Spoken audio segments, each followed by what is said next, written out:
All right, welcome back. We have been the very lucky recipient of the Weight Watchers 50th anniversary cookbook. There's classics in here from those of you who might have done Weight Watchers for the last, I don't know, 30 or 40 or 50 years. There's also updates. They take some favorites and really put a really modern twist on them. There it is, that 50th anniversary cookbook. But one thing that I find that I get bored with real easy is the side dish. So we went with some side dishes that this book recommends, and we tested them. One side dish actually is the Vidalia onion balsamico, and this is a baked dish, and it's actually a Weight Watchers classic from like the 70s and 80s. So this is a dish that they've recently updated, but they're Vidalia onions, and basically you need 2 Vidalia onions, and it's the simplest thing you're going to do, but you want them to be sliced like this into slivers. Now, I'm not cutting them on TV because, you know, I rarely chop things on TV because of, well, it could be dangerous, but also when you take these Vidalia onions and cut them, you're going to cry. I cried and cried.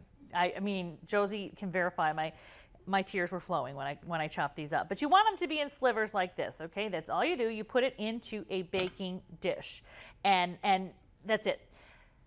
What you want to add to it is the balsamic vinegar, and just spread it on there. Not very much balsamic vinegar. You're talking about 2 tablespoons worth of balsamic vinegar. You're going to put a little bit of olive oil. Again, very small amount of olive oil on here to keep things moist. And then you're going to put a little thyme on there. We chopped it up. It looks beautiful. You put that on there. And so far, I mean, calorie-wise, that you have to count only the olive oil, or points if that's your deal. The key to this recipe, though, is 2 teaspoons of sugar. So you've got your very sweet kind of onions, and then you do 2 teaspoons of sugar on these onions. And I'm telling you, you do have to count the sugar, but it's so little, such a little amount that I'm not too worried about it. So at any rate, I put a little bit of sea salt on mine, not a ton, and a little bit of black pepper. And that is it for this dish. Now, you're going to do a 1/4 cup of water just to keep things moist.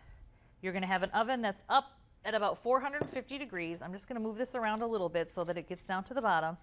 And you're going to bake this at 450 for about 35 minutes. And that's it. This is it. Now, it's going to take a while because what you want is these to get kind of a golden color.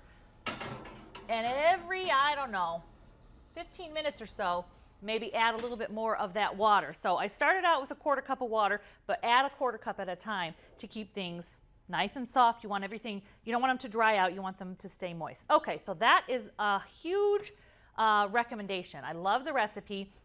Not only did we use it as a side dish at my house, I have been putting it on chicken. I made some grilled chicken, I made some baked chicken, put that onion on top of it, and it turns every chicken dish into something spectacular.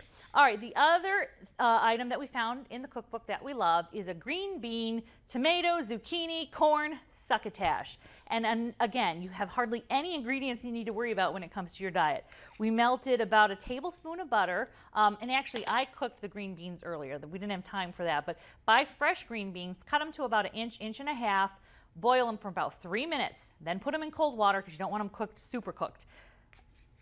Start with your butter. You're going to do about a tablespoon of butter. And then I'm using a little bit of a garlic paste. You can chop some garlic, but I got so sick of chopping onions because I did 3 onions, 4 onions before the show started that I did my little garlic spread to add that garlic touch to it. You do that, and then you put your onions in, and that is going to be taking you about 2 or 3 minutes. You want your onions to kind of soften up. I don't have 2 or 3 minutes just on my onions, but this succotash recipe, the only thing you need to worry about for the most part when it comes to counting your calories or whatever you're counting, your points plus, the only thing you really need to worry about are the fat, which is a very little bit of butter. We used unsalted, tablespoon, maybe 2 tablespoons to your liking, and then the corn, because although corn's a vegetable, you know, you have to treat it like a starch. There's some carbohydrates involved. So those are the only things that you need to worry about when it comes to this dish. So again, you're going to want to do the onions for a couple of minutes to get them nice and soft. Then you're going to add your already cooked, but not all the way, green beans to this dish. Now, it's up to you. I wish I would have done more zucchini. I made this at home and I wish I had more zucchini.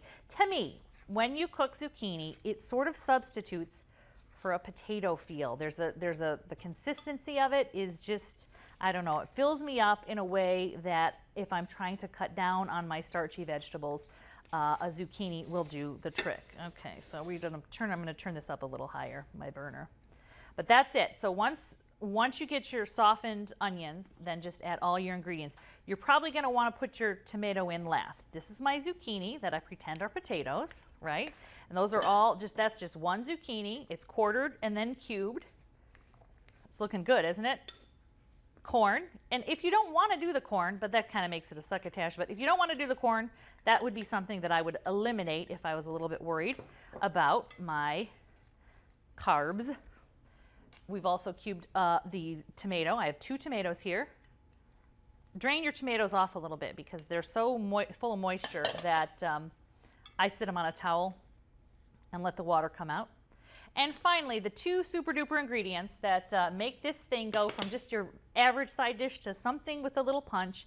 We're going to do nutmeg and we're going to do cayenne pepper. I'm going to do just a little cayenne pepper. I did a lot. I did what the recipe called for last night, and my son said this is too spicy. So if my son says it was too spicy, it might be too spicy. Just a little pinch of the cayenne pepper, and you have turned all your boring vegetables into a zucchini, corn, green bean succotash. Now I have this for my full lunch today. That's my lunch, but you can also do it as a side dish as well. Again, all these will be linked on fullplate.tv. Thanks so much for watching. See you next week.